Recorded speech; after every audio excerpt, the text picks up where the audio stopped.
करवा चौथ आने से पहले हर सुहागिन को ये 3 काम जरूर करना चाहिए, वरना पति की उम्र घट जाती है। दर्शक बंधु, करवा चौथ का व्रत केवल एक रीति या परंपरा नहीं है, यह तो पति पत्नी के रिश्ते का सबसे बड़ा संबंध माना गया है। जब सुहागिन स्त्रियां इस दिन निर्जल व्रत रखती हैं, तो वे केवल अपने पति की लंबी उम्र के लिए उपवास नहीं करती, बल्कि अपने पूरे परिवार के सुख समृद्धि और जीवन की रक्षा के लिए भी ईश्वर से प्रार्थना करती है। कहा जाता है कि यह व्रत करने से एक स्त्री को अपने जीवन में अपार पुण्य की प्राप्ति होती है और पति पत्नी के रिश्ते में ऐसी मजबूती आती है जिसे कोई भी विपत्ति कभी हिला नहीं सकती। लेकिन प्रिय दर्शकगण, हमारे धर्म शास्त्रों और पुराणों में यह भी स्पष्ट कहा गया है कि यदि कोई सुहागिन इस व्रत को करने से पहले कुछ आवश्यक नियमों और आचरण का पालन नहीं करती, तो उसके पति के जीवन पर विपरीत प्रभाव पड़ सकता है। शास्त्रों में वर्णन मिलता है कि करवा चौथ का व्रत केवल चंद्रमा को अर्घ्य देकर पूरा नहीं होता, बल्कि उसकी शुरुआत ही 3 बेहद जरूरी कार्यों से होती है। इन 3 कार्यों के बिना यह व्रत अधूरा माना जाता है। कल्पना कीजिए, जब एक पत्नी उपवास करके दिन भर अपने पति के लिए ईश्वर से प्रार्थना करती है, परंतु यदि उसने भी आवश्यक बातें पूरी नहीं की जो शास्त्रों में कही गई है, तो उसका व्रत उतना फलदायी नहीं होता। यह केवल अंधविश्वास की बात नहीं है, बल्कि पीढ़ियों से चली आ रही परंपराओं ने हमें यह सिखाया है कि हर काम का अपना एक विधान होता है, और जब करवा चौथ जैसे बड़े व्रत की बात हो तो उसका विधान और भी गंभीर हो जाता है। आज हम आपको वही गूढ़ रहस्य बताने जा रहे हैं जो हर सुहागिन को जानना जरूरी है। यह रहस्य बहुतों को पता भी नहीं होता और इसी कारण उनका व्रत अधूरा रह जाता है। हमारे बुजुर्ग कहते आए हैं, जो स्त्री करवा चौथ से पहले इन 3 बातों का पालन करती है, उसके पति की उम्र बढ़ती है, उसकी किस्मत चमकती है और घर में सदैव सुख शांति बनी रहती है। लेकिन यदि इन 3 बातों को अनदेखा किया गया तो उसका असर पति के जीवन पर पड़ सकता है। इसलिए प्रिय दर्शक बंधु, अगर आप या आपके परिवार की कोई स्त्री इस साल करवा चौथ का व्रत कर रही है, तो यह जानना उसके लिए अत्यंत आवश्यक है, क्योंकि करवा चौथ केवल पति के लिए नहीं, बल्कि पूरे परिवार की नींव के लिए है। और जो नींव कमजोर हो जाए, उस पर कोई भी सुख का महल खड़ा नहीं रह सकता। अब ध्यान से सुनिए, क्योंकि आगे हम आपको वही 3 दिव्य बातें बताने जा रहे हैं जिन्हें करवा चौथ से पहले हर सुहागिन को अवश्य करना चाहिए। यह केवल आचरण नहीं है, बल्कि ईश्वर के प्रति आपका सच्चा भाव और पति के प्रति आपका अमर प्रेम है। लेकिन दर्शक बंधु, आगे बढ़ने से पहले आपको एक अत्यंत गंभीर बात बता दूं, जिसे हमारे प्राचीन धर्म ग्रंथ गरुड़ पुराण में स्पष्ट कहा गया है कि कोई भी व्रत, कोई भी कथा या कोई भी सीख हो, अगर उसे बीच में छोड़ दिया जाए तो वह केवल अधूरा ज्ञान ही नहीं रहता, बल्कि वह पाप की श्रेणी में आ जाता है। क्योंकि अधूरा व्रत और अधूरी कथा मन में संदेह और भ्रम पैदा करती है, और यह अधूरा सत्य कई बार व्यक्ति को गलत दिशा में ले जाता है। उसका विश्वास डगमगा देता है और उसका पुण्य भी अधूरा रह जाता है। इसी प्रकार करवा चौथ जैसे महान और पवित्र व्रत को भी अगर पूरी श्रद्धा और पूरी प्रक्रिया के साथ ना किया जाए, तो उसका फल अधूरा रह जाता है। याद रखिए, यह व्रत केवल उपवास और चांद देखने का नाम नहीं है, बल्कि यह पति की लंबी आयु, परिवार की समृद्धि और स्त्री के सच्चे प्रेम का अद्भुत प्रतीक है। अगर कोई सुहागिन इसे अधूरा करे या इसकी गहराई को समझे बिना निभाए, तो वह केवल अपने पुण्य से ही नहीं वंचित होती, बल्कि अपने पति के जीवन पर भी विपरीत प्रभाव डाल सकती है। इसलिए आपसे विनम्र निवेदन है कि आज की इस कथा को और करवा चौथ से जुड़ी इन गूढ़ बातों को अंत तक अवश्य सुनें, क्योंकि यह केवल एक परंपरा नहीं, बल्कि जीवन का आईना है, जिसमें आप अपने प्रेम, अपनी श्रद्धा और अपने कर्तव्य का प्रतिबिंब देख पाएंगे। हो सकता है इस कथा का कोई एक शब्द, कोई एक प्रसंग आपके विवाह जीवन को और अधिक मजबूत बना दे, आपके पति के जीवन को दुख और आपको उस अंधकार से बचा लें जिसमें अनजाने में आप भी फंस सकती है।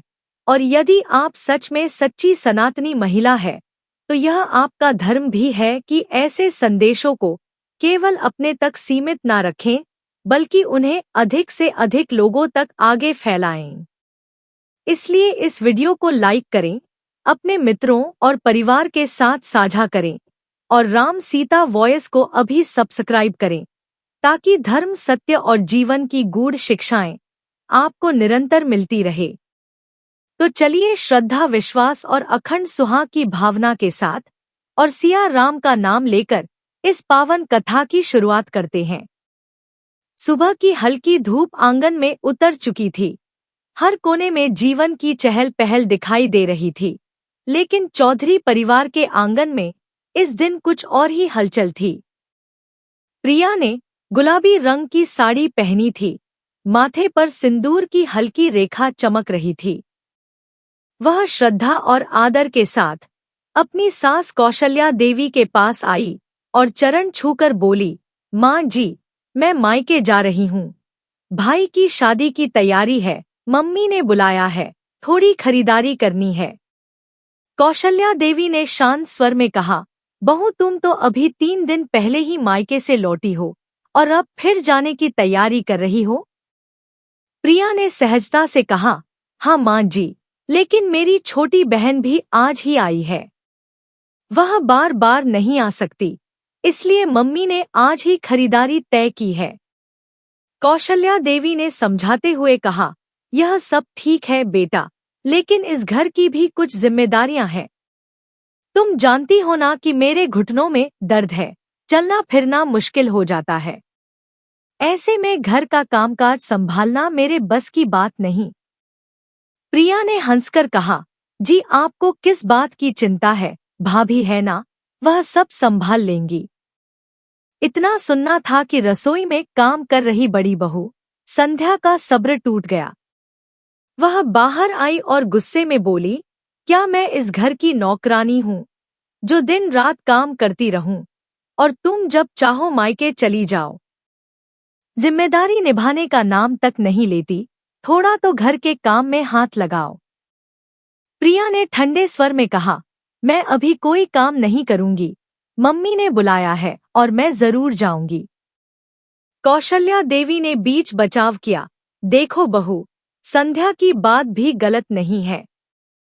जैसे वह इस घर की बहू है, वैसे ही तुम भी हो। फिर अकेले वही क्यों सारे काम? प्रिया का चेहरा झुंझला गया। उसने कहा, माँ जी, भाभी एक दिन काम कर लेंगी तो क्या आसमान टूट पड़ेगा? संध्या फिर भड़क गई, यह हर दिन की बात है, तुम हमेशा काम से बचने के बहाने खोजती हो। प्रिया भी ताव में आ गई, आपको जलन होती है अगर मैं मायके जाती हूँ। जब मेरे घर वाले बुलाएंगे तो मैं जरूर जाऊंगी। कौशल्या देवी ने शांत भाव से कहा, बेटा, तुम्हें भी समझना होगा कि इस घर में तुम्हारी भी जिम्मेदारियां हैं। प्रिया नाराज होकर बोली, अब क्या जान दे दूं मैं अपना काम करती हूँ। संध्या ने गंभीर स्वर में कहा, तो ठीक है माँ जी, अब मैंने भी तय कर लिया है कि मैं अकेले घर का कोई काम नहीं करूंगी, और पैर पटकते हुए अपने कमरे में चली गई। प्रिया ने भी दृढ़ता से कहा, ठीक है मत करो, लेकिन मैं तो मायके जरूर जाऊंगी, और वह बैग लेकर घर से निकल गई। घर के आंगन में जैसे एक तूफान गुजर गया हो। रामप्रसाद चौधरी और कौशल्या देवी दोनों गहरे चिंतन में डूब गए। एक तरफ बड़ी बहू नाराज थी, दूसरी तरफ छोटी बहू मायके चली गई थी। उनके 2 बेटे थे, जय, जो पिता की किराने की दुकान संभालता था, और अभिषेक, जो बीमा एजेंट था और सरकारी नौकरी की तैयारी कर रहा था। लेकिन आज बहुओं के बीच पनपते इस तनाव ने बुजुर्ग माता पिता के मन में चिंता और भी गहरी कर दिया। शाम का समय था। उधर जब रामप्रसाद जी थके हारे घर लौटे और आराम की आस लिए कुर्सी पर बैठे तो कौशल्या देवी ने धीमे स्वर में पूछा, क्या अभिषेक आज भी दुकान पर नहीं आया? राम प्रसाद, जिन्होंने गहरी सांस लेते हुए कहा, नहीं, कह रहा था कि दुकान का काम उसे पसंद नहीं, उसे तो सरकारी नौकरी की तैयारी करनी है। लेकिन उसे कौन समझाए कि आजकल सरकारी नौकरी मिलना कितना कठिन है, और उधर विजय को भी दुकान पर मदद की जरूरत है। कौशल्या देवी ने चिंता में सिर हिलाया और आकाश की ओर देखते हुए बोली, भगवान, एक और बेटा घर की जिम्मेदारी से मुंह मोड़ रहा है और दूसरी ओर बहुएं काम से, क्या हमारा बुढ़ापा ऐसे ही बीतेगा? उनकी आंखों में चिंता की लकीरें और गहरी होती चली गई। राम प्रसाद जी ने थके स्वर में कहा, मुझे बहुत भूख लगी है, बहू से कहो खाना लगा दें। कौशल्या देवी अपने दर्द भरे घुटनों को सहलाती हुई धीरे धीरे रसोई की ओर बढ़ चली। उनके लिए अब एक संघर्ष बन गया था। यह देखकर राम प्रसाद जी का दिल भर आया। उन्होंने फिर कहा, अरे भाग्यवान, बहू कहाँ है, उसे कहो खाना लगा दे। कौशल्या देवी ने गहरी सांस लेकर कहा, अजी खाना तो किसी ने बनाया ही नहीं। छोटी बहू प्रिया सजी धजी मायके चली गई है और अब उसकी देखा देखी संध्या ने भी काम करने से हाथ खींच लिए हैं। यह सुनते ही राम प्रसाद जी ने ऊंची आवाज में पुकारा, संध्या बहू। संध्या कमरे से बाहर आई। संध्या, उसके चेहरे पर नाराजगी साफ झलक रही थी। राम प्रसाद जी ने संयमित स्वर में पूछा, बहू, आखिर यह क्या हो रहा है? तुमने भी खाना बनाने से इनकार कर दिया। यह तो नादान है, लेकिन तुमसे तो समझदारी की उम्मीद थी। संध्या ने शांत लेकिन दृढ़ आवाज में कहा, बाबूजी आप ही बताइए ये कब तक चलेगा? सारा घर का सारा काम मैं ही संभालूं? छोटी बहू तो मायके चली जाती है। मेरे पति दिन रात दुकान पर मेहनत करते हैं और मैं यहाँ अकेली सब संभालती रहूं। क्या देवर जी की कोई जिम्मेदारी नहीं? क्यों सिर्फ हम दोनों पति पत्नी ही सब कुछ झेले? राम प्रसाद झुंझला कर कहे, बात तो तुम्हारी सही है बहू, मैं आज ही अभिषेक से बात करूंगा, लेकिन अभी तो खाना बना दो। मुझे बहुत भूख लगी है और जय के लिए टिफिन भी तैयार करना है। संध्या ने सपाट स्वर में कहा, तो फिर सुन लीजिए बाबूजी, जब तक घर की जिम्मेदारियों का साफ साफ बंटवारा नहीं होगा, मैं कोई काम नहीं करूंगी। यह कहकर वह पैर पटकते हुए अपने कमरे में चली गई। बड़ी बहू के इस तेवर से राम प्रसाद और कौशल्या स्तब्ध रह गए। कौशल्या देवी ने अपने दर्द भरे घुटनों के साथ किसी तरह खाना बनाया, लेकिन राम प्रसाद जी के भीतर अब उबाल था। उन्होंने तय किया कि अब और चुप रहना ठीक नहीं। शाम होते होते जय और अभिषेक दोनों घर लौट आए। राम प्रसाद जी ने उन्हें बैठक में बुलाया और गंभीर स्वर में बोले, अभिषेक, अब तुम्हें अपनी जिम्मेदारी समझनी होगी। आखिर तुम्हारा बड़ा भाई कब तक अकेले घर की गाड़ी खींचेगा? अभिषेक ने अनमने भाव से कहा, कैसी जिम्मेदारी पिताजी? राम प्रसाद जी ने दृढ़ स्वर में कहा, यही कि अब तुम्हें भी घर और खर्च में हाथ बंटाना होगा।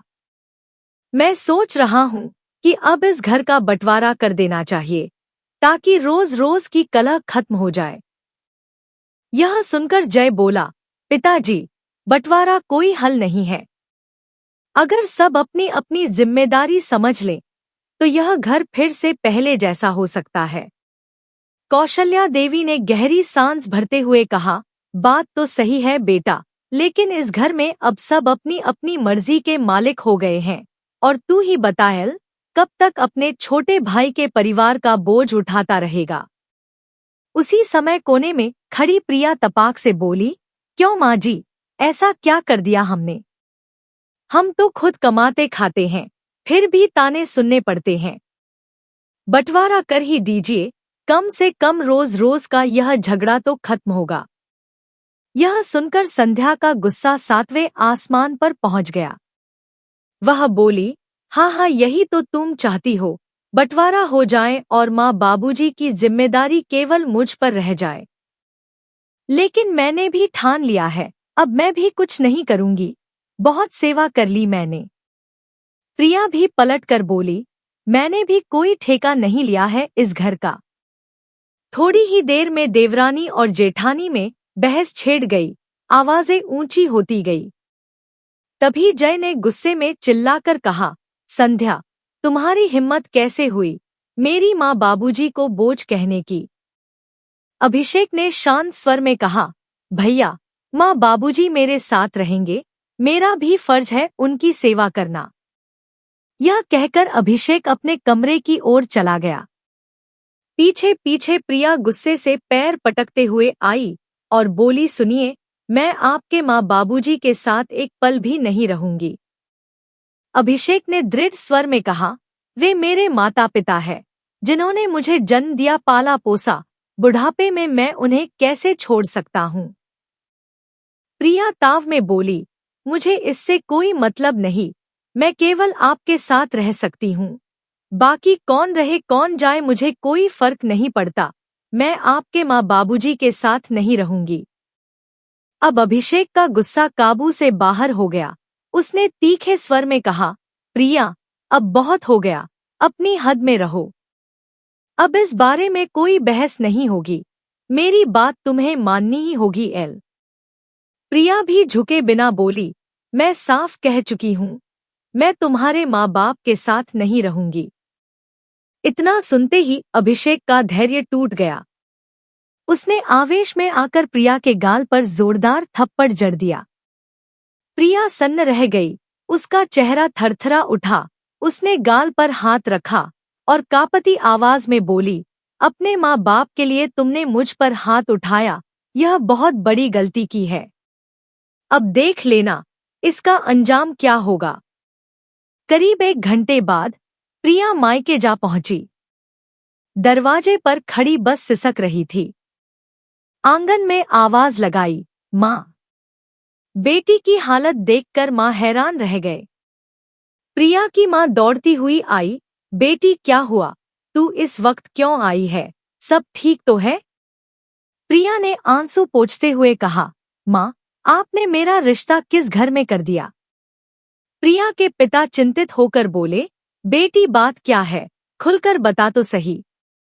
अब प्रिया फूट फूट कर रोने लगी, पिताजी, उस घर में मेरा दम घुटता है, सारा दिन घर का काम करो, फिर भी ताने सुनो, और अब अभिषेक कहता है कि अगर घर में रहना है तो माँ बाबूजी की सेवा करनी होगी। यह सुनकर प्रिया की माँ रंजना देवी चौंक उठी। क्या उन्होंने मेरी बेटी को घर की नौकरानी समझ रखा है?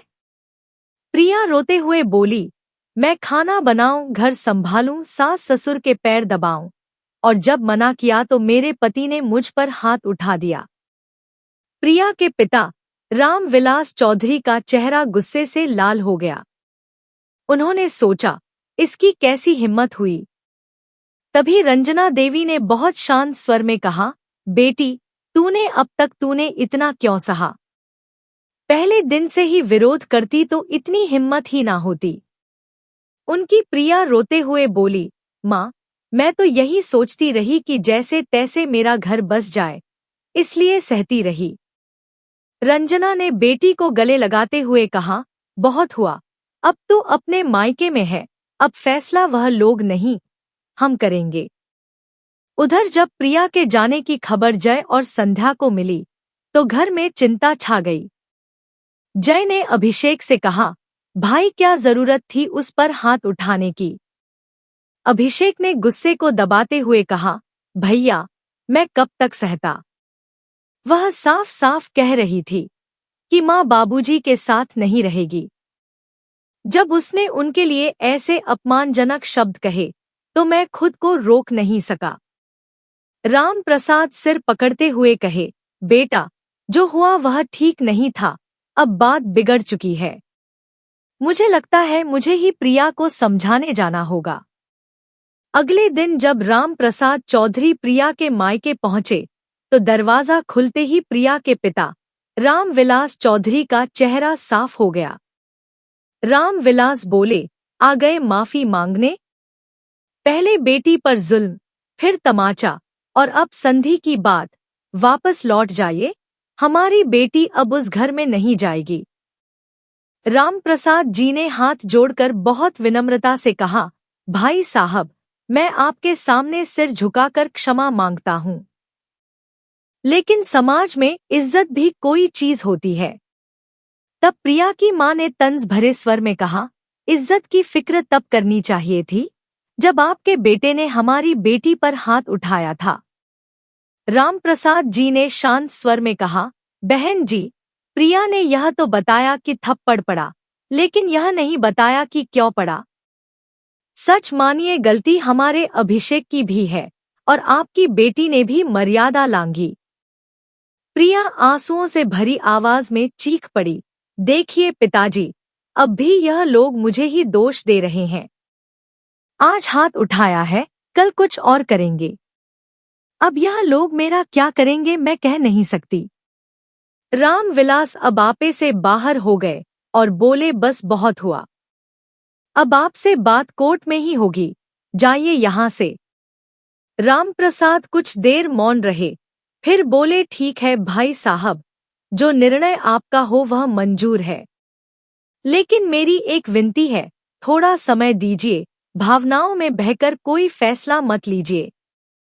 आपका एक फैसला दो घरों को उजाड़ भी सकता है और जोड़ नहीं सकता है। कृपया सोच समझकर निर्णय कीजिए। रामप्रसाद जी ने हाथ जोड़कर निवेदन किया, लेकिन प्रिया की मां ने कठोर स्वर में कहा, आप अपनी चिंता कीजिए, हमारी बेटी का घर हम दोबारा बसा लेंगे। लेकिन जिस तरह का व्यवहार आपने और आपके परिवार ने हमारी बेटी के साथ किया है, उसका हिसाब अब हम अपने तरीके से करेंगे। कृपया अब यहाँ से चले जाइए। रामप्रसाद जी निराश हो गए। उन्होंने हाथ जोड़कर क्षमा मांगी, पर सामने के कठोर चेहरों पर कोई असर न हुआ। थके कदमों से वे लौट आए। घर पहुंचते ही कौशल्या देवी ने चिंता से पूछा, क्या हुआ जी, बहू को अपने साथ नहीं ला पाए? रामप्रसाद जी ने सिर झुकाकर कहा, नहीं, मैंने बहुत समझाया, क्षमा भी मांगी, लेकिन प्रिया मानने को तैयार नहीं है।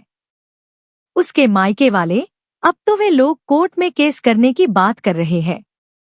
कौशल्या देवी ने चिंतित स्वर में कहा, बेटा अभिषेक, अब तुझे ही उसे मना कर लाना होगा। चाहे जैसे भी हो, अभी बात पूरी तरह बिगड़ी नहीं है। अभिषेक ने शांत लेकिन कठोर स्वर में कहा, माँ, अब कुछ नहीं बचा। प्रिया ने साफ कह दिया कि वह मेरे माँ बाबूजी के साथ नहीं रह सकती, और ऐसी सोच रखने वाली पत्नी की मुझे जरूरत नहीं। उसे वहीं रहने दीजिए।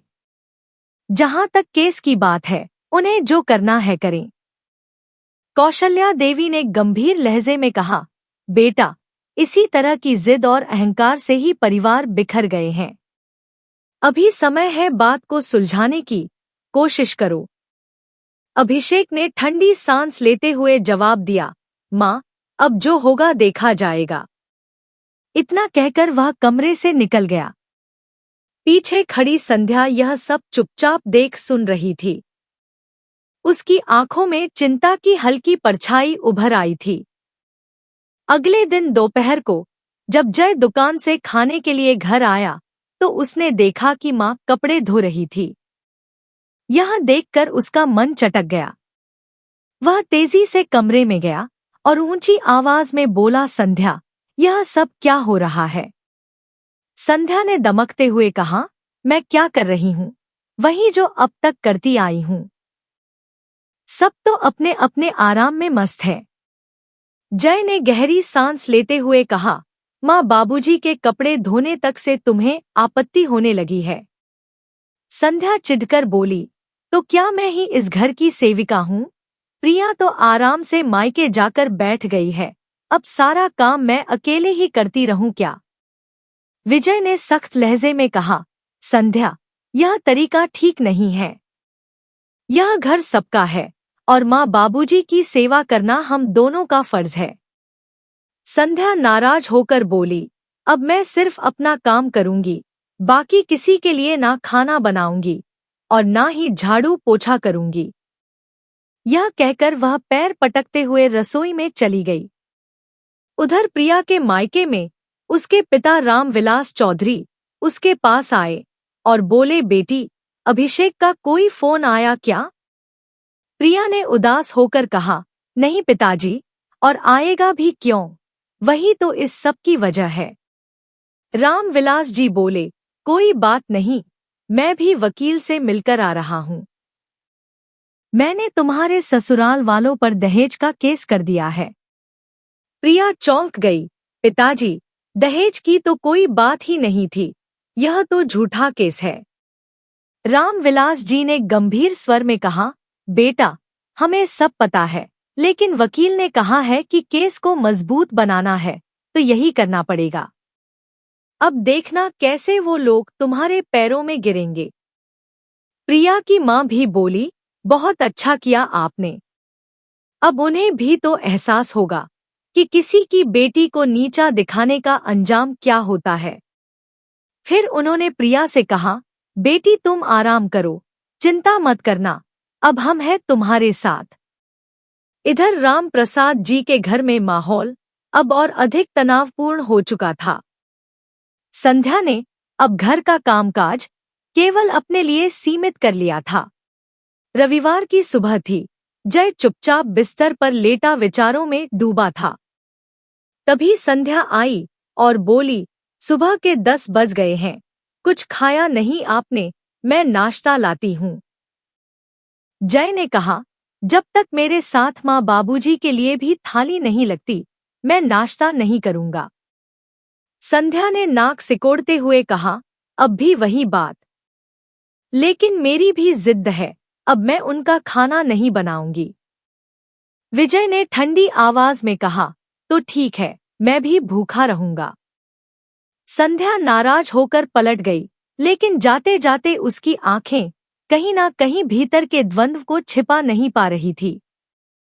अगले दिन सुबह का समय था। जय चौधरी चुपचाप अपने कमरे में बैठा था, मन में गहरी खामोशी पसरी हुई थी। तभी संध्या कमरे में आई और बोली, सुबह के 10 बज चुके हैं, नाश्ता तैयार है, रात को भी बिना खाए सो गए थे। जय ने शांत स्वर में कहा, मैं तभी खाऊंगा जब माँ बाबूजी के साथ बैठकर खा पाऊं। तुम उनका भी नाश्ता बनाओ, वे मंदिर से लौटते ही होंगे। संध्या तुनक कर बोली, अभी तक उसी बात को पकड़े बैठे हो, मेरी भी जिद है, अब मैं उनका खाना नहीं बनाऊंगी। विजय ने ठंडे स्वर में जवाब दिया, ठीक है, फिर मैं भी खाना नहीं खाऊंगा। यह सुनते ही संध्या का पारा चढ़ गया। वह गुस्से से बोली, अगर तुम्हारा यही रवैया रहा तो मैं भी प्रिया की तरह अपने मायके चली जाऊंगी। विजय ने गंभीर आवाज में कहा, जाओ, तुम्हें किसने रोका है? संध्या पैर पटकते हुए बोली, ठीक है, फिर सुन लो, अगर एक बार चली गई तो कभी वापस नहीं लौटूंगी। दरवाजा खुलते ही रामनाथ शुक्ला चौंक गए, अरे बिटिया, अचानक यहाँ? ना कोई फोन, ना कोई खबर? संध्या थकी हुई आवाज में बोली, फोन करने का वक्त ही कहाँ था पिताजी। उन्होंने चिंतित होकर पूछा, बेटी, सब ठीक तो है ना? संध्या की आंखों में आंसू भर आए। वह बोली, कुछ भी ठीक नहीं है। सास ससुर ने जीना मुहाल कर रखा है। जय मुझसे ठीक से बात भी नहीं करता, अब वहां और नहीं रह सकती थी। रामनाथ शुक्ला ने धीरे से पूछा, इसका मतलब तू घर छोड़कर झगड़ कर आई है? संध्या ने सिर झुकाकर कहा, पिताजी, लेकिन मेरे पास कोई और रास्ता भी तो नहीं था। देवरानी प्रिया मायके बैठी है और सारा काम मेरे सिर पर है। अब मैं उस घर में किसी की नौकरानी बनकर नहीं रह सकती। यह सुनकर उसकी माँ ने डांटते हुए कहा, तो क्या सास ससुर की सेवा से बचने के लिए तुम यहाँ बैठ जाओगी? हमने तुम्हें ऐसे संस्कार तो नहीं दिए थे। संध्या बोली, लेकिन माँ, यह सास ससुर सिर्फ मेरे ही तो नहीं है, प्रिया की भी तो कोई जिम्मेदारी है। माँ ने गहरी सांस लेकर समझाया, बेटी, घर के बुजुर्ग बोझ नहीं होते, उनकी सेवा तो सौभाग्य होती है। क्या कभी उन्होंने तुझसे ऊंची आवाज में बात की? और जय, वह तो हर मुश्किल में तेरे साथ खड़ा रहा। जब तेरे पापा को हार्ट अटैक आया था तो एक फोन पर सब छोड़कर दौड़ा चला आया था। फिर अब अगर वह चाहता है कि तू उसके माँ बाप की सेवा करे जैसे अपने माँ बाप की करती है, तो इसमें क्या गलत है? पिता रामनाथ शुक्ला ने भी कहा, बेटी, रिश्ता दोनों तरफ से निभाया जाता है। अगर तुझे उससे उम्मीदें हैं तो उसे भी तुझसे उम्मीदें होंगी। संध्या की आंखें शर्म से झुक गई। उसने भरे हुए स्वर में कहा, मुझसे बहुत बड़ी गलती हो गई माँ, मैं तो बस धमकी दे रही थी। लेकिन जब जय ने मुझे खुद जाने को कह दिया तो मैंने उसे अपने आत्मसम्मान का सवाल बना लिया। अब समझ नहीं आ रहा किस मुंह से वापस लौटूंगी। उसकी आंखों से आंसू बह निकले। इधर चौधरी निवास में राम प्रसाद चौधरी गहरी सोच में डूबे बैठे थे। पास ही कौशल्या देवी आकर बैठ गई और बोली, क्या बात है जी, इतने चिंतित क्यों है? राम प्रसाद ने आह भरते हुए कहा, सोच रहा हूँ, कभी हमारा घर कितना हंसता खेलता था, ना जाने किसकी नजर लग गई। छोटी बहू प्रिया शुरू से थोड़ी जिद्दी थी, लेकिन संध्या से ऐसी उम्मीद नहीं थी। कौशल्या देवी ने दुखी स्वर में कहा, जब दोनों बेटों की शादी की थी तो सोचा था बहुएं मिलजुल कर घर संभालेंगी और हमारा बुढ़ापा सुकून से कटेगा, पर किस्मत को कुछ और ही मंजूर था। राम प्रसाद चौधरी और कौशल्या देवी आंगन में बैठे आपस में बात कर रहे थे कि तभी दरवाजे की घंटी बजी। राम प्रसाद जी ने जैसे ही दरवाजा खोला, सामने संध्या अपने पिता के साथ खड़ी थी। उसका चेहरा झुका हुआ था और आंखों में अपराध बोध साफ झलक रहा था। राम प्रसाद जी ने बिना कोई सवाल किए उन्हें अंदर आने का इशारा किया। संध्या ने भीतर आते ही झुककर अपने सास ससुर के चरण स्पर्श किए। उसके पिता ने नम्र स्वर में कहा, भाई साहब, मैं अपनी बेटी की तरफ से आप सबसे माफी मांगता हूँ। जैसे ही हमें पता चला कि यह घर में कहासुनी करके मायके आ गई है, मैं इसे तुरंत वापस लेकर चला आया। राम प्रसाद जी ने दोनों हाथ जोड़कर विनम्रता से कहा, अरे नहीं भाई साहब, माफी किस बात की? बच्चे हैं, गलती हो ही जाती है। आपकी बेटी हमारे घर लौट आई, यही हमारे लिए सबसे बड़ी बात है। थोड़ी देर की बातचीत के बाद संध्या के पिता ने बेटी को समझाया और उसे ससुराल में छोड़कर वापस लौट गए।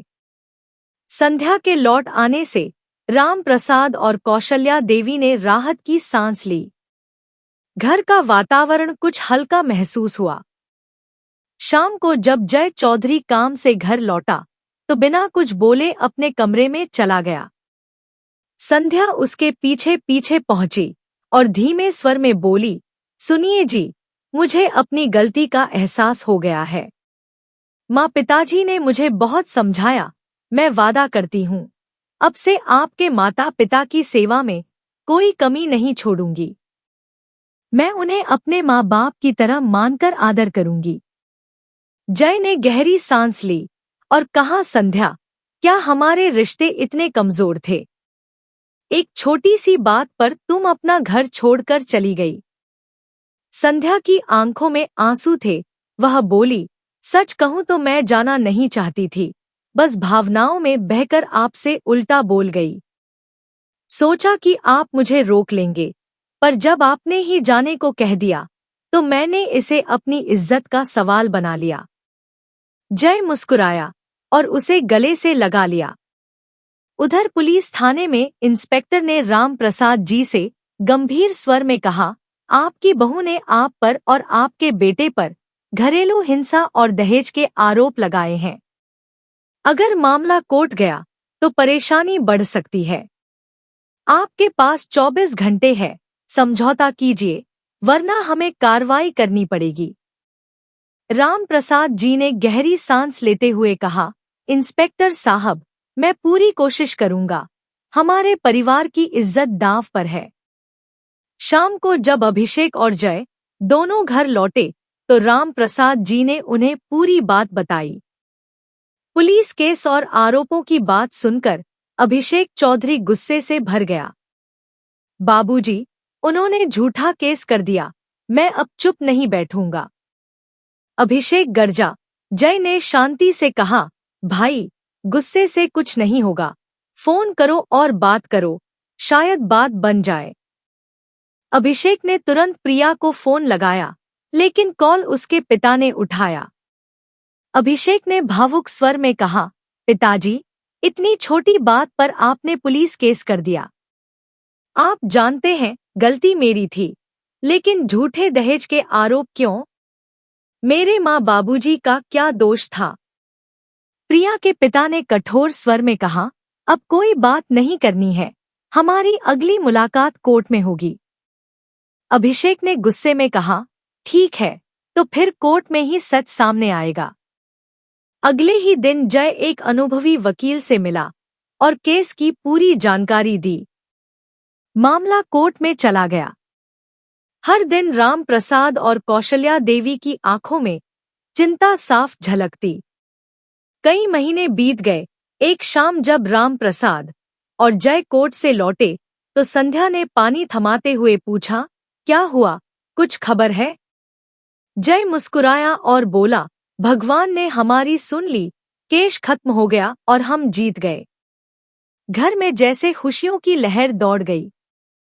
कौशल्या देवी की आंखों में आंसू थे। वह बोली, सच ही कहा जाता है, भगवान के घर देर है अंधेर नहीं। उसी वक्त अभिषेक ने एक और खुशखबरी दी, माँ बाबूजी, मुझे सरकारी नौकरी मिल गई है।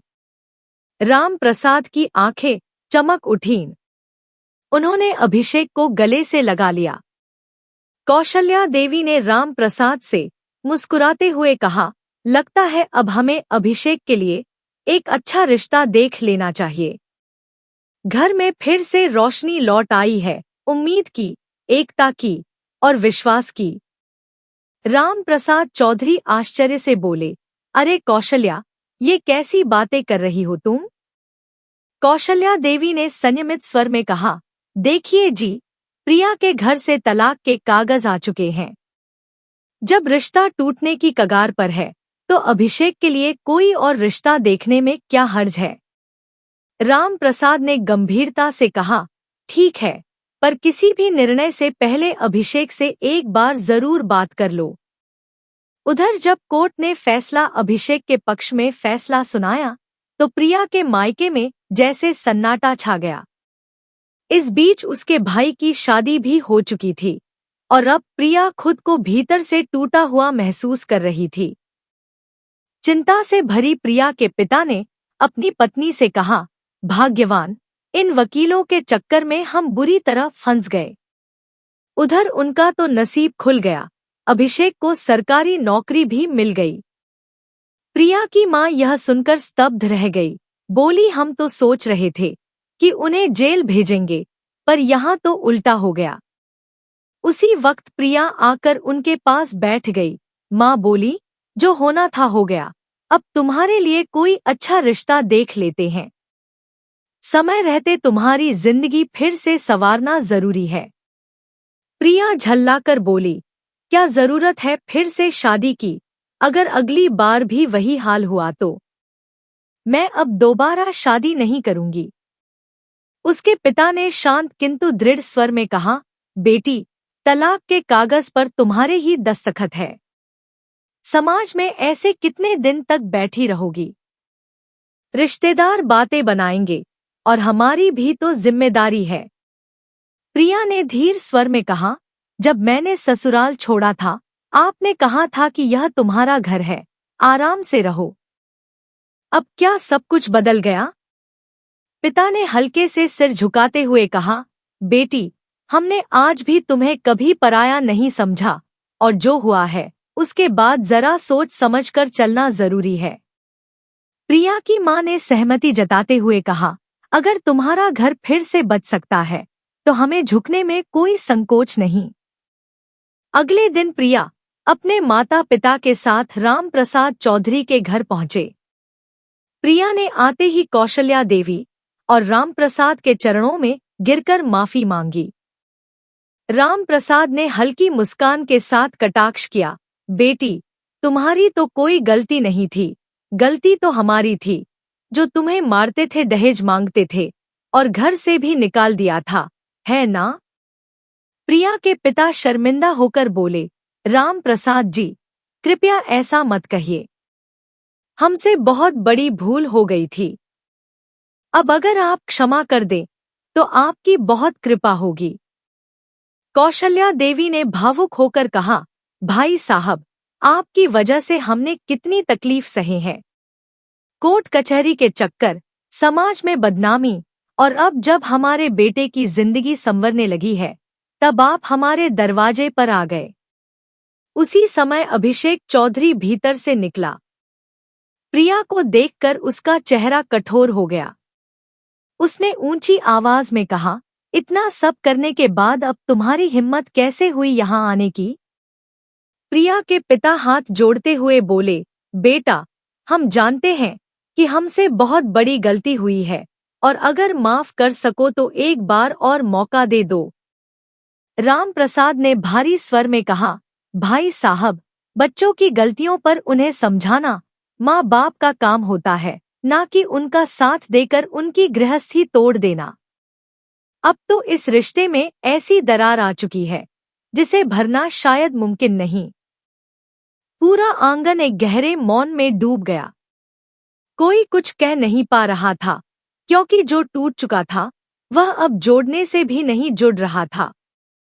राम प्रसाद चौधरी ने गहरी आवाज में कहा, हमने अभिषेक का रिश्ता कहीं और तय कर दिया है, इसीलिए बेहतर होगा कि आप हमें क्षमा करें और यहाँ से लौट जाएं। यह सुनते ही प्रिया फूट फूट कर रोने लगी।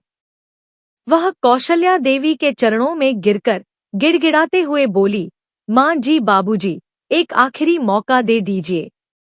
मैंने बहुत बड़ी भूल की है, लेकिन अब मैं ऐसी गलती दोबारा कभी नहीं करूंगी।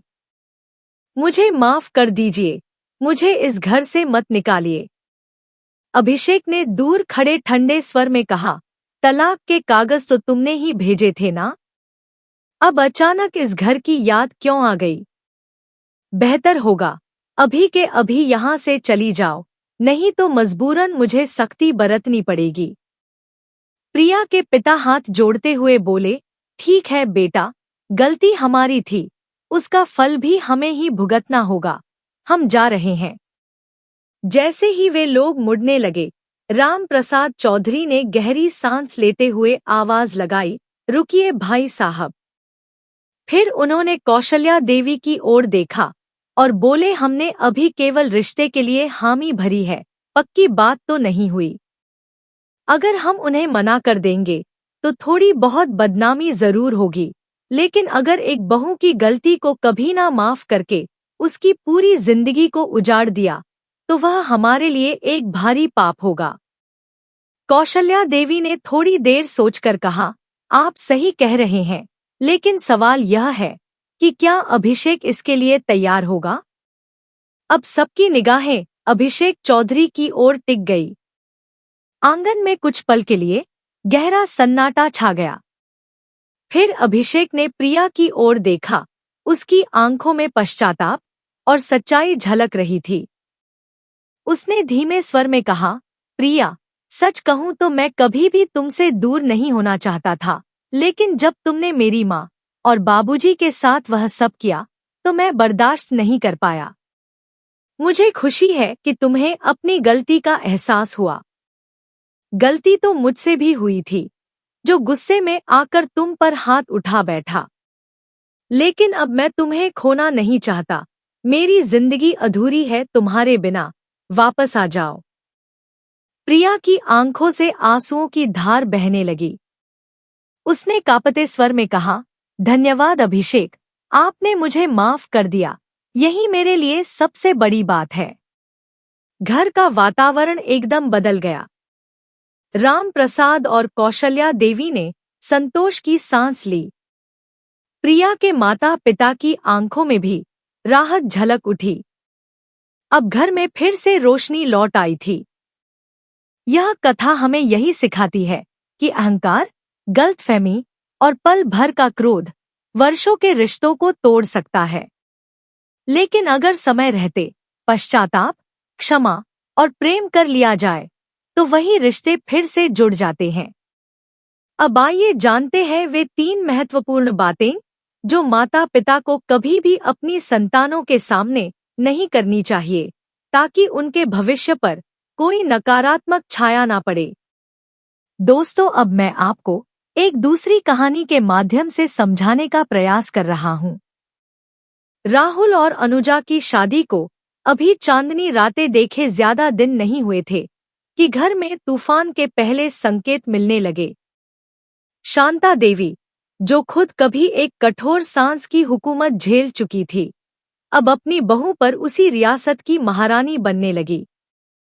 सुबह सूरज की पहली किरण नहीं, बल्कि सांस की खड़ खड़ आती आवाज अनुजा की नींद तोड़ देती।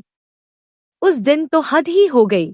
तड़के 4 बजे दरवाजे पर ऐसे धमाके हुए जैसे पुलिस छापा मार रही हो। बहू, उठ जाओ, बहुत काम पड़ा है।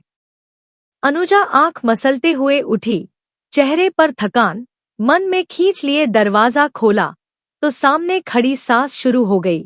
अरे महारानी, अब तक बिस्तर में पड़ी है। एक मैं थी, जब मेरी सास होती थी तो मुझसे पहले मुर्गा भी बांग नहीं देता था, और देखो इसे, जानबूझकर सो रही है। आज झाड़ू पोछा बर्तन कपड़े नाश्ता दोपहर का खाना सब तुझ से ही होगा। मेरी सहेलियां आने वाली है। वह कह रही थी कि तेरे हाथ का खाना बहुत स्वादिष्ट होता है, जल्दी से सब निपटा लें। बहू अनुजा मन ही मन बुदबुदाई, जैसे मैं पहली बार बेलन पकड़ रही हूँ। सासू माँ को तो बस मौका चाहिए लड़ने का। उनकी बेटी तो रजाई में रानी बनी सो रही होगी, उसे कुछ क्यों नहीं कहती। उसे याद आया, अरे यह सब तो पड़ोस की रुक्मणी चाची ने सिखाया था। सासू माँ को बहू को कैसे ठिकाने लगाओ, उस कोर्स में तो टॉप किया है उन्होंने। अनुजा के अपने घर की तस्वीर भी कम दिलचस्प नहीं थी। वहां उसकी माँ भी अपनी बहुओं पर तानाशाही करती थी। अब खुद पर वही कहर टूट रहा था। मन में सोचने लगी, अब बहुत हो गया, राहुल से कहकर एक अलग कोना बनवा लेना चाहिए। उसकी तनख्वाह में हम दोनों चैन से जी सकते हैं। जब माँ जी को अपनी बेटी की शादी की इतनी जल्दी है तो हमें अलग रहने में क्या बुराई। राहुल 4 भाई बहनों में सबसे बड़ा था। उसकी शादी इस उम्मीद में करवाई गई थी कि बहू आकर घर संभाले। लेकिन अनुजा कोई धूप में सूखी रोटी खाने वाली नहीं थी। वह भी मायके में लाड प्यार में पली थी, जहां रसोई में उसका नाम तक दर्ज नहीं था। शिव चर्चा से लौटकर जैसे ही सासू माँ ने घर में कदम रखा, वैसे ही फिर बम फूट पड़ा। बहू, तेरे मायके वालों ने तुझे क्या सिखाया है? मेरी सहेलियों के सामने तूने मेरी नाक कटवा दी। अब तू खेतों में भी काम करेगी। जब तेरे हाथ पैरों में छाले पड़ेंगे तब समझ आएगा रोटियों की अहमियत। अब की बार अनुजा भी चुप नहीं रही। उसने कांपते मगर दृढ़ स्वर में कहा, माँ जी, मैं मायके में रानी बनकर रहती थी। खाना बनाना तो छोड़िए, कभी झूठा गिलास तक नहीं उठाया। लेकिन यहाँ मैं सारा काम करती हूँ, फिर भी आपको मुझसे शिकायत रहती है। अगर मेरा काम पसंद नहीं है तो आप खुद कर लीजिए। मैं किसी की गुलाम नहीं हूँ। मित्रों, यह सुनकर शांता देवी का चेहरा क्रोध से कांपने लगा, जैसे आसमान से बिजली गिरने वाली हो।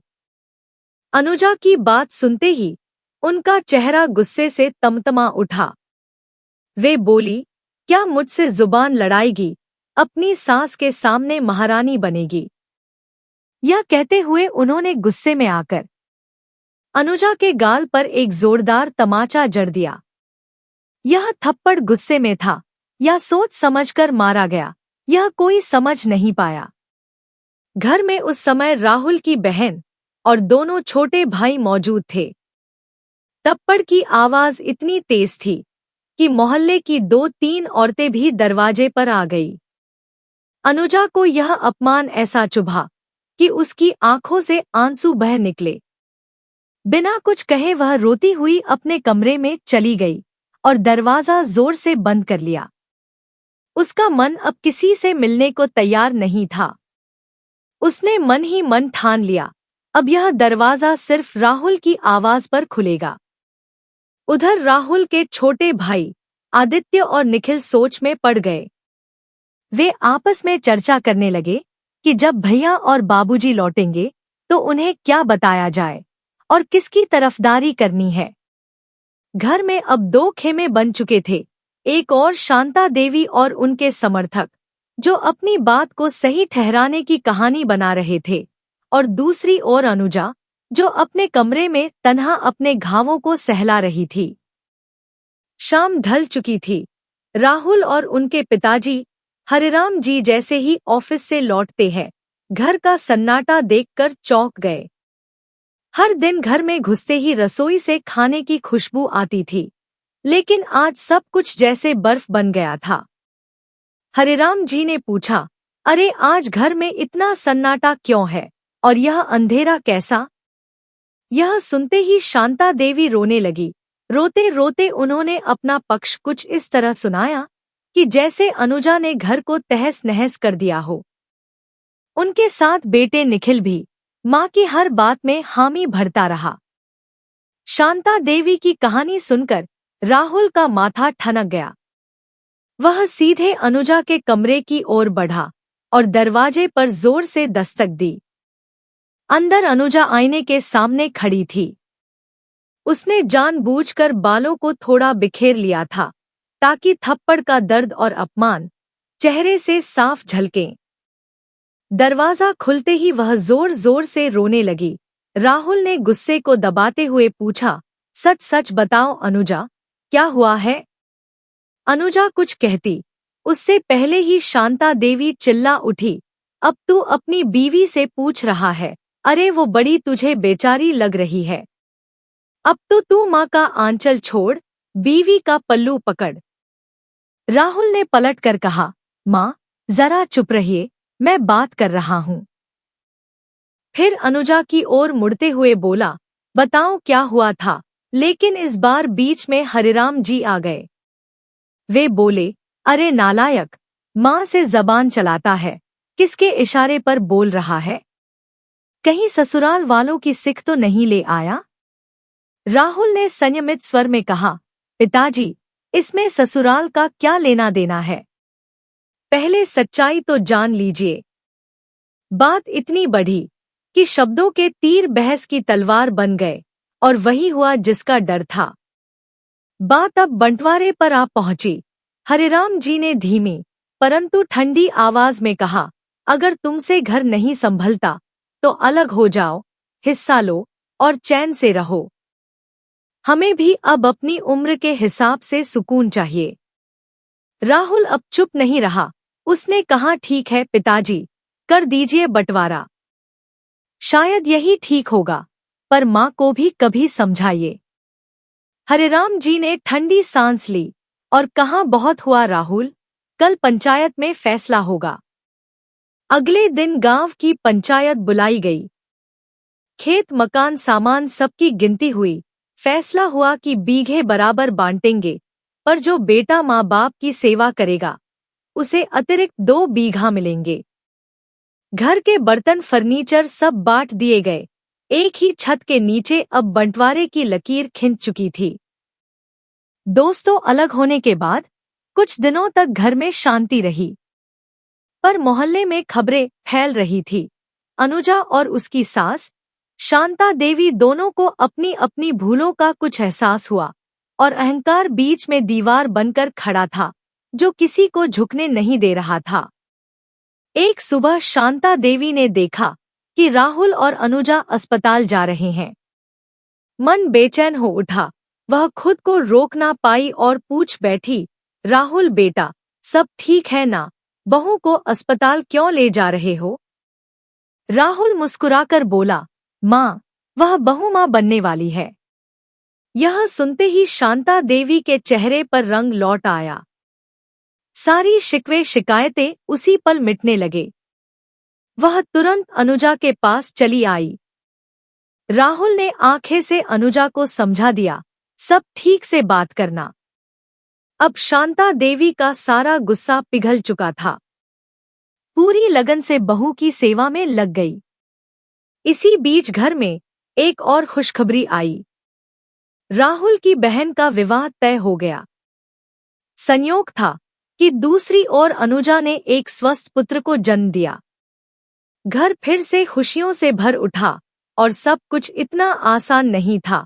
इसी बीच आदित्य और निखिल, जिनकी शादी की पहले से बातें चल रही थी, अचानक घर में आग की तरह फूट पड़े। हरिराम जी जरूरी बात बता रहे थे कि बेटों किससे शादी करनी है। तभी आदित्य चौंक कर बोला, पिताजी, आपने किससे पूछकर मेरी शादी तय कर दी? शादी मुझे करनी है, आपको नहीं।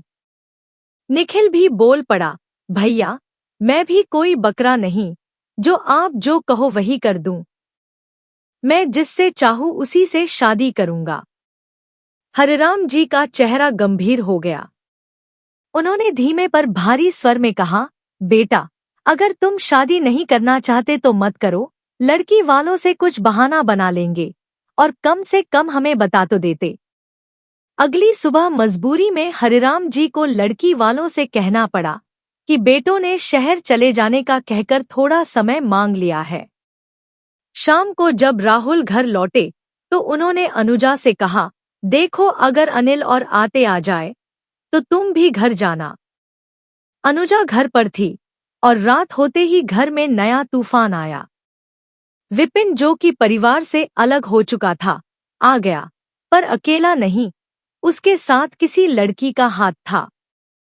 शांता देवी की आंखें फटी रह गई और बेहोश के मारे वह गिर पड़ी और बेहोश हो गई।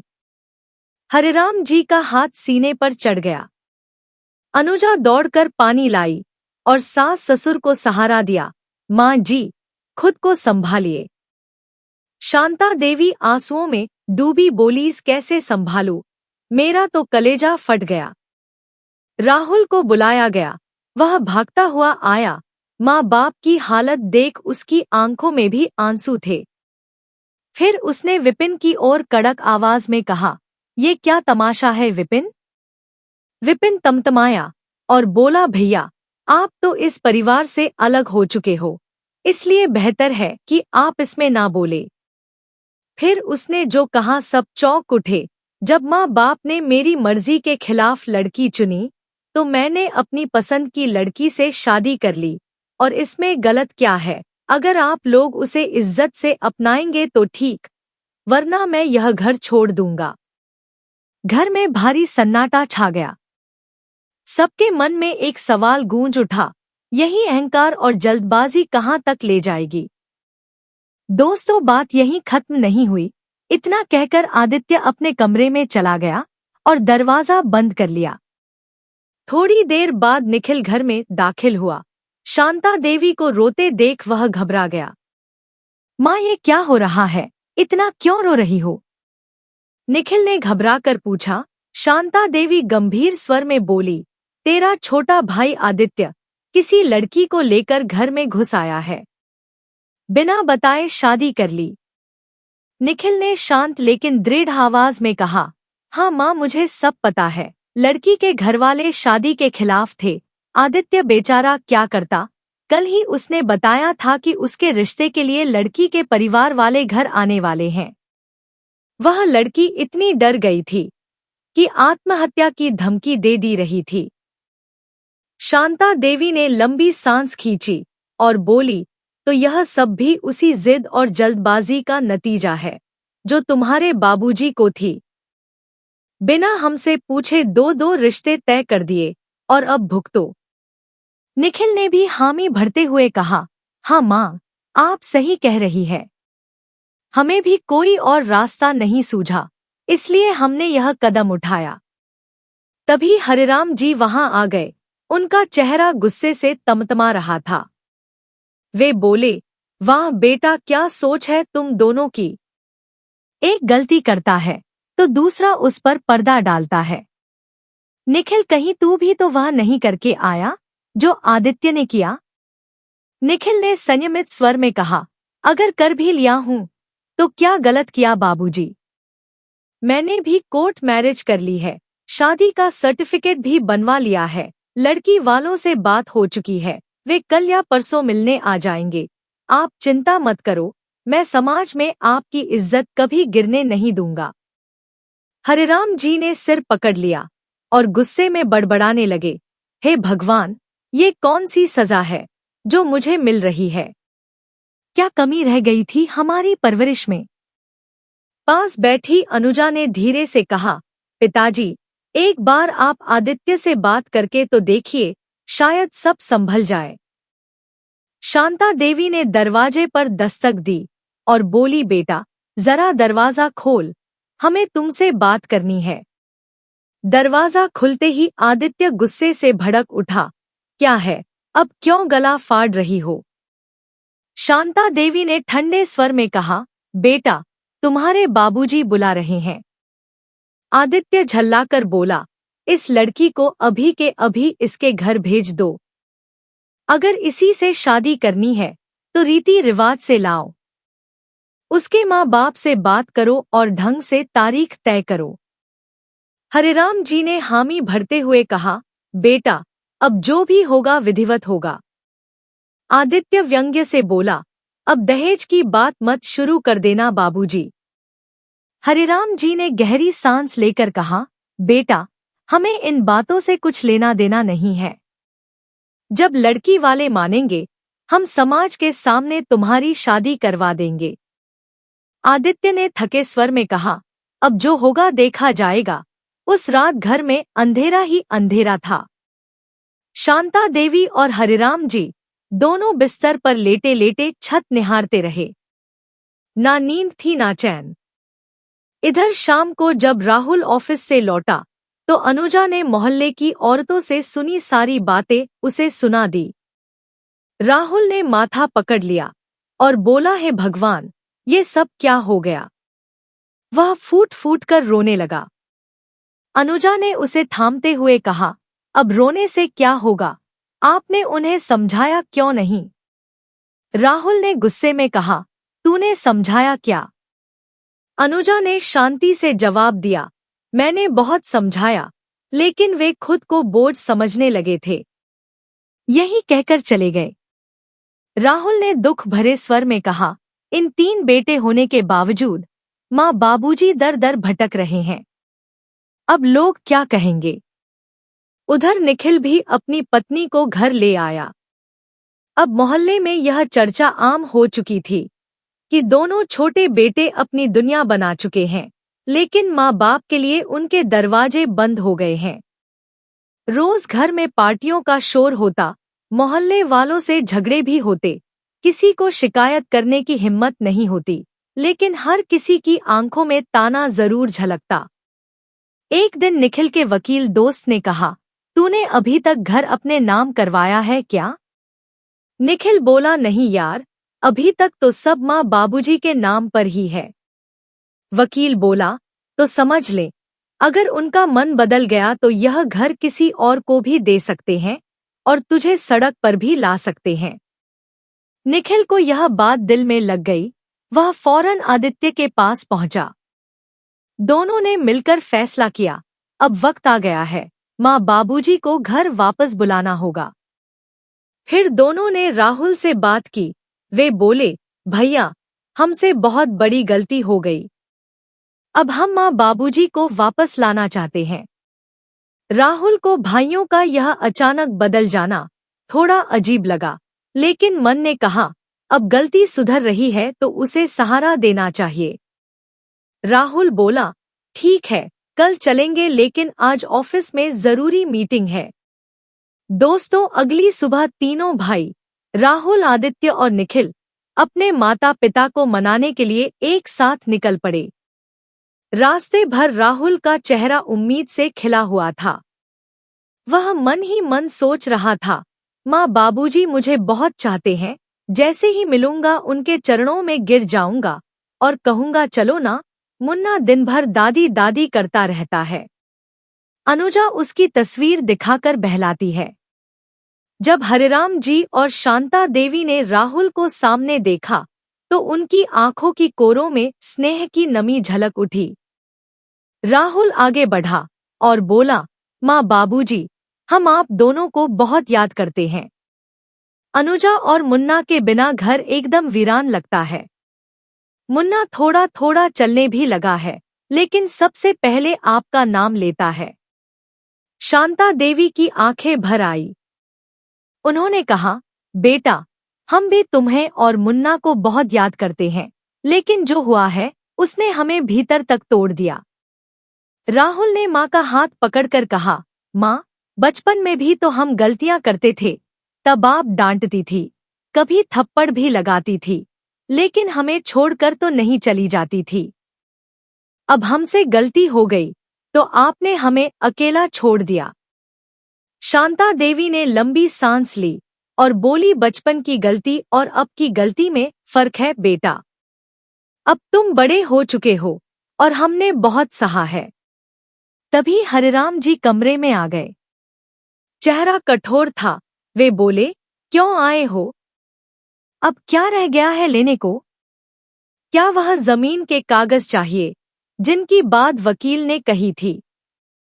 राहुल ने तुरंत हाथ जोड़कर कहा, बाबूजी, हमें वह कागज नहीं चाहिए, हमें बस आप दोनों चाहिए। आपके बिना वह घर घर नहीं लगता। चलिए घर चलिए। आदित्य और निखिल भी हाथ जोड़कर बोले, बाबूजी, आप जहां चाहे रहिए, बस हमसे दूर मत रहिए। हमसे गलती हुई है और अब और नहीं। हरिराम जी ने संदेह भरे स्वर में पूछा, तुम्हारी बीवियां हमें बोझ तो नहीं समझेंगी? निखिल भावुक होकर बोला, बाबूजी, वे आपको अपने सच्चे माँ बाप मानती है। उनके मायके वाले तो अब उनसे कटे हुए हैं। अब आप ही उनके लिए सब कुछ है। शांता देवी की आंखें नम हो गई। राहुल मुस्कुरा कर बोला, माँ, अनुजा ने खास तौर पर कहा है कि आप दोनों को जरूर लेकर आना। मुन्ना आपकी बाहों में झूला झूलना चाहता है। हरिराम जी की आंखों में पहली बार सुकून की चमक दिखाई दी। उन्होंने धीमे स्वर में कहा, हम भी मुन्ना को देखने के लिए तरस गए हैं। राहुल ने निखिल से कहा, जाओ भाई, गाड़ी बुक कर लो, आज माँ बाबूजी हमारे साथ ही चलेंगे। फिर सभी ने साथ बैठकर खाना खाया, माँ बाबूजी का सामान पैक किया और जाने लगा। उनके चेहरे पर वर्षों बाद ऐसी मुस्कान थी जिसे शब्दों में नहीं कहा जा सकता। तीनों बेटों के दिलों में अब पश्चाताप भी था और सच्चा सम्मान भी। बंटवारे में जो 2 बीघा जमीन का विवाद था, उस पर भी अब सहमति बन गई। पहले पंचों ने तय किया था कि वह जमीन उसी बेटे को मिलेगी जिसके पास माँ बाबूजी रहेंगे। लेकिन अब तीनों भाइयों ने मिलकर कहा, वह जमीन हम तीनों में बराबर बंटेंगी, क्योंकि माँ बाबूजी हम सबके हैं और उनके लिए हमारे दिलों में सबसे बड़ा स्थान रहेगा। अब पूरा परिवार एक बार फिर एकता, प्रेम और समझदारी के सूत्र में बंध गया था। प्रिय दर्शकों, इस कथा के माध्यम से हम जानेंगे वो 3 जरूरी बातें जो किसी भी माता पिता को अपनी संतान से छुपाकर रखनी चाहिए, ताकि बुढ़ापे में उन्हें चैन और सम्मान दोनों मिल सके। पहली बात, अपनी संपत्ति का पूरा खुलासा ना करें। चाहे बेटा कितना भी आदर्श क्यों ना हो, जब उसे यह पता चल जाता है कि माँ बाप के पास अब कुछ देने को नहीं बचा, तो उसका व्यवहार धीरे धीरे बदलने लगता है। इसलिए हमेशा थोड़ा रहस्य बनाए रखें, ताकि संतानों का व्यवहार संतुलित और सच्चा बना रहे। दूसरी बात, अपनी असली कमजोरियों को प्रकट ना करें। शारीरिक कमजोरी दिखने पर भी मानसिक रूप से खुद को मजबूत दिखाएं। अगर आप यह जताएंगे कि अब आप अकेले नहीं रह सकते, तो बच्चे आपको जिम्मेदारी और बोझ समझ सकते हैं। तीसरी बात, हर वक्त दुख और शिकायतें ना जताएं। अगर आप हर समय अपनी परेशानियों और तकलीफों का बखान करेंगे तो बच्चे धीरे धीरे आपसे दूरी बनाने लगेंगे। खुश रहना सीखें ताकि बच्चे भी आपके पास आकर सुकून महसूस करें। दर्शक बंधु, यह कथा अभी यहीं खत्म नहीं होती। अभी हम यह भी जानेंगे कि करवा चौथ आने से पहले हर सुहागिन को ये 3 चीजें जरूर करना चाहिए, वरना उसके पति की उम्र घट जाती है। दर्शक बंधु, कार्तिक के पावन माह के ठीक पहले करवा चौथ की शुभ बेला से पहले एक पुरानी परंपरा है जिसे हमारी दादी नानी आज भी बड़ी श्रद्धा से बतलाते हैं। कहते हैं कि जो सुहागिन ये 3 बातें अपने मन और कर्म से कर लें, उनके घर में सुख, मान और पति की आयु में वृद्धि होती है। मैं आपको आज इस कथा और उन 3 महत्वपूर्ण बातों को पूरी श्रद्धा के साथ बताऊंगा। मैं जो बता रहा हूं वह हमारी परंपरा और परिवारों में सुनने समझने जैसा है, इसलिए इसे श्रद्धा से सुनिए और जो अच्छा लगे उसे अपनाइए। बहुत समय पहले की बात है, एक गांव था जहां के लोग सादगी से रहते थे। उस गांव में एक खट्टी मीठी सी बस्ती थी जहां सभी सुहागिनें बड़ी श्रद्धा से करवा चौथ मनाती थी। उस बस्ती में एक महिला रहती थी। नाम था राधा। राधा की शादी को कई वर्ष हो चुके थे। वह अपने पति की सेवा में कठोर निष्ठा रखती थी, परंतु गांव में कुछ लोग परेशान थे। उनके घरों में कलह रहती थी, पति बीमार रहते थे और उनका भाग्य ढीला सा महसूस होता था। राधा ने देखा कि कुछ औरतें तकनीक पूजा से और आत्मा की शुद्धि से मन में स्थिरता पा लेती है। राधा ने सोचा कि क्यों ना वह जानकर अपने घर को और अपने पति को खुश रखें। राधा ने गांव की बुजुर्ग औरत से मिलने का निश्चय किया।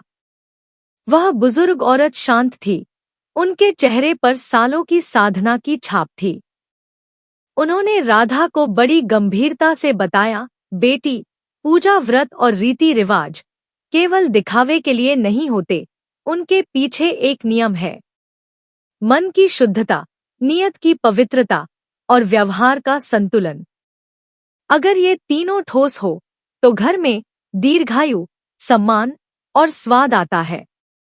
राधा ने बुजुर्ग से पूछा, कौन कौन सी बातें हैं जो हर सुहागिन को करवा चौथ से पहले जरूर करनी चाहिए। बुजुर्ग ने धीरे से मुस्कुराते हुए 3 बातें बताई और वह बातें आज मैं आपसे साझा कर रहा हूं। पहली बात, मन की शुद्धि और ईमानदार नियत। करवा चौथ का व्रत तभी सफल और फलदायी माना जाता है जब वह न केवल दिखावे के लिए रखा जाए, बल्कि पूरे मन से सिर्फ अपना भलो सोचकर रखा जाए। अपनी नियत को साफ कर लीजिए। इसीलिए इसी रिवाज को करने से पहले अपने मन से यह कहिए कि मैं यह सब अपने परिवार के कल्याण के लिए कर रही हूँ, किसी को नीचा दिखाने या किसी के सामने दिखावा करने के लिए नहीं। जिस दिन व्रत रखा जाए उस दिन छोटे छोटे आरोप प्रत्यारोप, छल कपट और कोई झूठ बोलकर भरोसा तोड़ना, यह सब बंद कर दीजिए। ससुर पति सास ननद सबसे प्रेम और विनम्र व्यवहार की भावना बनाए रखिए। मन शांत होगा तो पूजा का प्रभाव बढ़ता है। इस नियत में सच्चाई होनी चाहिए और अगर मन में कहीं भी बुरी भावना हो तो पहले उसे दूर कर लीजिए, माफी मांग लीजिए।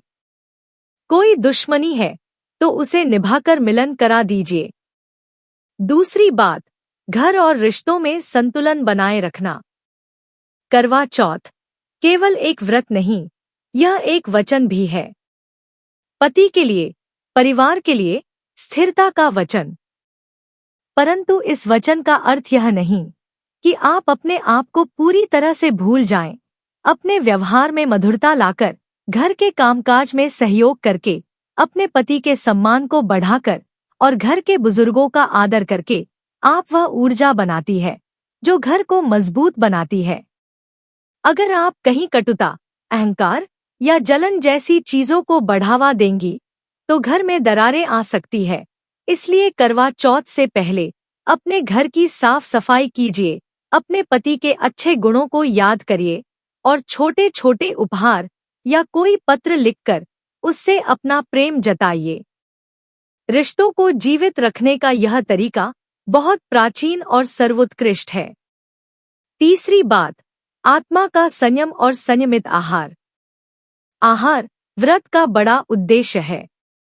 करवा चौथ का व्रत केवल एक दिन का उपवास नहीं होता, यह आत्म संयम, धैर्य और संयम का अभ्यास है। व्रत से पहले शरीर को और मन को शुद्ध रखने के लिए कुछ दिन साधारण भोजन करें। झूठी बातों और आतंकित विचारों से दूर रहें। अपनी नींद, रोश और वाणी पर संयम रखिए। सहनशील बनिए और किसी भी बहस में पहले भाग ना लें। इस संयम का प्रभाव इतना गहरा होता है कि परिवार में शांति बनी रहती है और पति का स्वास्थ्य आत्मिक ऊर्जा से दृढ़ होता है। अब मैं आपको एक छोटी सी कथा बताता हूँ जो इन 3 बातों को और स्पष्ट कर देगी। गांव में एक औरत जिसका नाम था सुशीला, वह इन तीनों बातों को नहीं मानती थी। वह कहती थी कि पूजा रीति मात्र दिखावा है। उसने नियत हल्की रखी, घर में कटुता फैलाई और व्रत से पहले अति भोज किया। उसके कारणवश उसका पति कुछ ही वर्षों में नाखुश रहने लगा और स्वास्थ्य भी गिर गया। दूसरी ओर राधा ने वही 3 बातें अपनाया। उसने मन साफ किया, रिश्तों में मधुरता रखी और आत्म संयम से व्रत रखा।